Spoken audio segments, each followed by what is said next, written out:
En este video quiero hablar de algo que todos compartimos, aunque rara vez cuestionamos.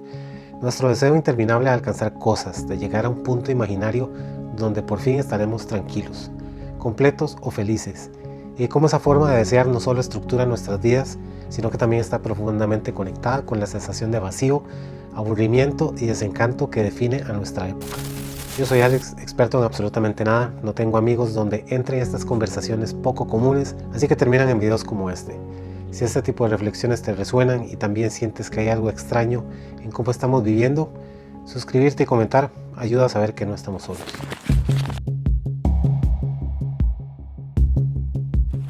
¿Cuánto será suficiente? Hay una promesa silenciosa que nos acompaña desde siempre. Cuando tenga eso que me falta, por fin estaré bien. No lo decimos en voz alta, pero organiza casi todas nuestras decisiones. Trabajamos pensando en ese momento. Resistimos el presente con la esperanza de ese futuro y posponemos la vida convencidos de que la versión real vendrá después. El problema es que ese después nunca llega.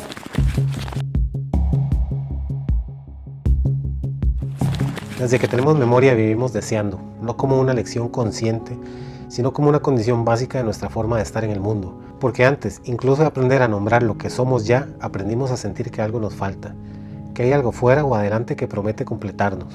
Deseamos cosas materiales, sí, pero también posiciones simbólicas, reconocimiento, estabilidad emocional, tranquilidad mental, sentido existencial. Y lo curioso es que muchas de estas cosas no las deseamos porque sepamos realmente qué son, sino porque representan una promesa. La promesa de que cuando lleguen, algo dentro de nosotros por fin se va a acomodar. Y aunque hoy el deseo esté atravesado por consumo, productividad y comparación constante, no es algo excepcional ni propio de nuestra época. Es profundamente humano. Desde la filosofía antigua hasta la psicología moderna, el deseo aparece siempre como una fuerza central. Para Platón era una carencia, para el budismo una fuente de sufrimiento y para el psicoanálisis una falta estructural que nunca termina de cerrarse. En todas esas miradas hay una idea común. El deseo no es un error del sistema, es el sistema.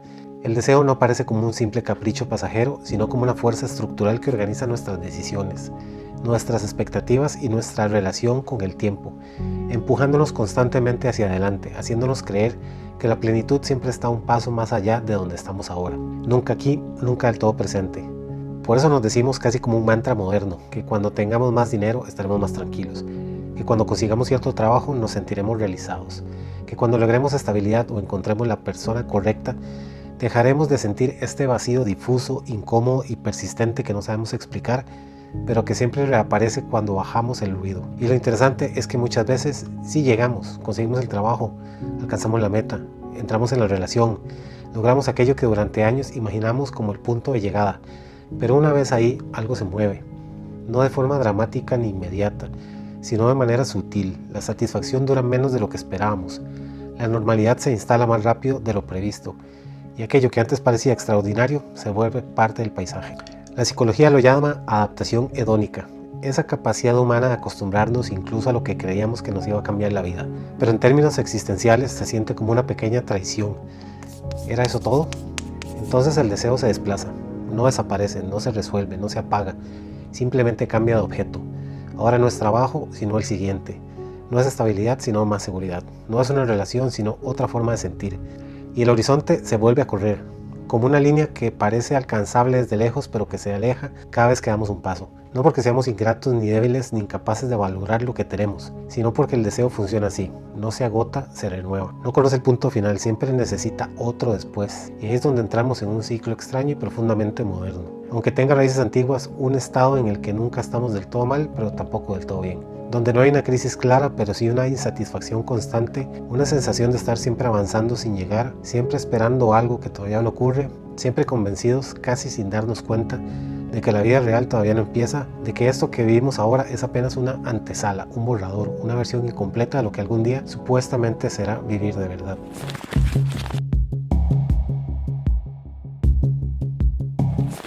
Vivimos como si el presente fuera una sala de espera, un espacio transitorio que no merece demasiada atención, porque en el fondo estamos convencidos de que lo verdaderamente importante no ocurre aquí, sino en algún punto futuro al que aún no hemos llegado. No habitamos lo que somos ni lo que tenemos, lo administramos, lo soportamos, lo toleramos mientras llega algo mejor, como si nuestra vida actual fuera una versión provisional de nosotros mismos. incompleta, defectuosa, insuficiente para ser vivida con plena intensidad. Y en ese proceso silencioso, casi imperceptible, el ahora va perdiendo valor, se vuelve plano, repetitivo, monótono. No porque realmente lo sea, sino porque nunca lo miramos de frente. Siempre estamos distraídos por lo que viene después. Tal vez por eso tantas personas sienten que todo se volvió insípido, que nada sorprende, que todo cansa, incluso antes de empezar. No porque falten estímulos. De hecho, nunca en la historia hubo tantos, sino porque estamos profundamente saturados de promesas. Vivimos rodeados de cosas que prometen algo más. Felicidad inmediata, éxito visible, plenitud emocional, identidad definida. Cada producto, cada experiencia, cada decisión viene acompañada de una expectativa exagerada sobre lo que supuestamente debería hacernos sentir, pero casi nada se queda el tiempo suficiente como para volverse real. Todo pasa rápido, todo se consume rápido, todo se reemplaza rápido, y cuando algo no cumple la promesa o la cumple solo por un instante, no nos detenemos a preguntarnos por qué. Simplemente pasamos a lo siguiente: otra meta, otro estímulo, otra versión de nosotros mismos que todavía no somos. Por eso incluso cuando logramos aquello que deseamos, ya estamos mirando hacia otra cosa. No porque seamos ingratos, sino porque no sabemos quedarnos, no sabemos habitar. El deseo no nos permite detenernos, nos empuja constantemente hacia adelante, nos mantiene en movimiento, nos da una sensación de propósito, pero al mismo tiempo nos vacía de presencia. Nos roba la capacidad de estar aquí, de sentir profundidad en lo que ya está ocurriendo. Y así, atrapados entre un pasado que ya no miramos y un futuro que nunca termina de llegar, el presente se nos escapa como una tragedia evidente, sino como una versión lenta, cotidiana, casi invisible, hasta que un día despertamos con la sensación incómoda de haber estado siempre esperando sin saber muy bien qué.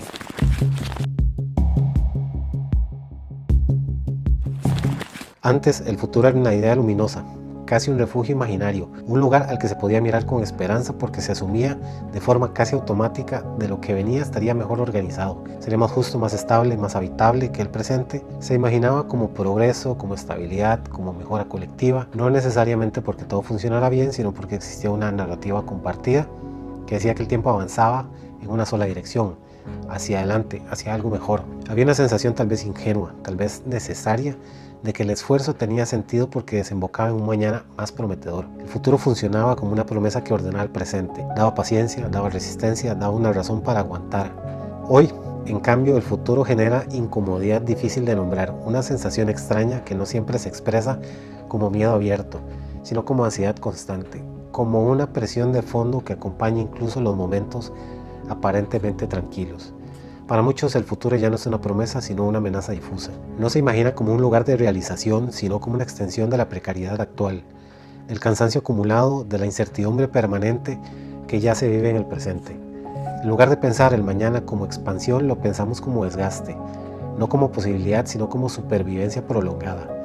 Ya no soñamos con un mundo mejor, sino con uno apenas soportable, donde las cosas no empeoren demasiado rápido, donde el cuerpo aguante, donde la mente no colapse, donde la vida no se vuelva completamente invivible. Y cuando el futuro deja de ser deseable, el deseo se repliega, se acorta, se vuelve impaciente. En lugar de proyectarse a largo plazo, se refugia en lo inmediato, en el consumo rápido, en la distracción constante, en pequeñas recompensas que ofrecen alivio momentáneo, no plenitud real. No buscamos sentido, buscamos anestesia. Ahí es donde aparece el nihilismo cotidiano, no como una teoría filosófica elaborada, ni como una postura intelectual consciente, sino como una sensación difusa que se filtra en la vida diaria, la idea de que nada termina de importar del todo, de que todo es provisional, reemplazable, descartable, de que no vale la pena involucrarse emocionalmente con demasiada profundidad, porque tarde o temprano algo va a romperse o a perderse o a desaparecer. Es un nihilismo silencioso, funcional, que no grita ni se revela, pero que erosiona lentamente la capacidad de imaginar, de comprometerse y de esperar algo más que la simple continuidad del cansancio.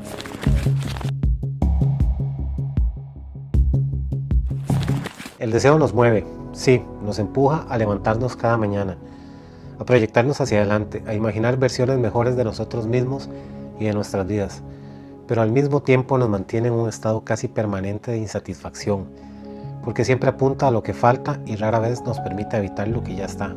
Nos promete sentido, dirección, propósito, pero lo hace a un precio alto.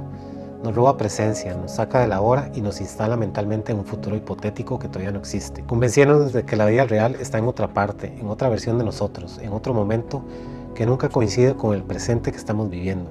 Así, incluso cuando estamos físicamente aquí, emocionalmente estamos ausentes, pensando en lo que deberíamos ser, en lo que nos falta, en lo que vendrá después, incapaces de quedarnos por completo en la experiencia inmediata sin medirla, evaluarla o compararla con una promesa futura. Y lo más inquietante de todo esto no le ocurre a unos pocos, ni es el resultado de decisiones individuales aisladas. Todos participamos de esta lógica, incluso quienes creen haber escapado de ella. No hay villanos claros, no hay culpables individuales a los que señalar, porque no se trata de una conspiración visible, sino de una forma de vivir que se volvió común, aceptada, casi invisible, de tanto repetirse. Es una lógica compartida, internalizada, normalizada.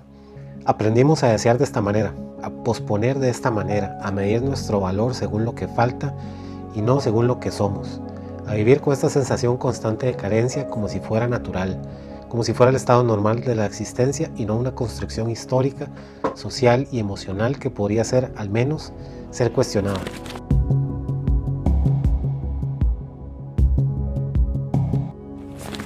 Tal vez el problema no sea desear, sino creer que el deseo algún día se va a callar. Tal vez no se trata de alcanzar algo que nos complete, sino de entender que la completud no funciona como nos la vendieron, que la vida no empieza cuando llegamos, sino mientras estemos en camino, aunque ese camino sea confuso, repetitivo e incluso aburrido, porque si seguimos esperando hacer otra cosa, a tener otra cosa, a vivir en otro tiempo, corremos el riesgo de pasar toda la vida mirando hacia adelante sin darnos cuenta que el presente, con toda su imperfección, era el único que realmente estaba ocurriendo.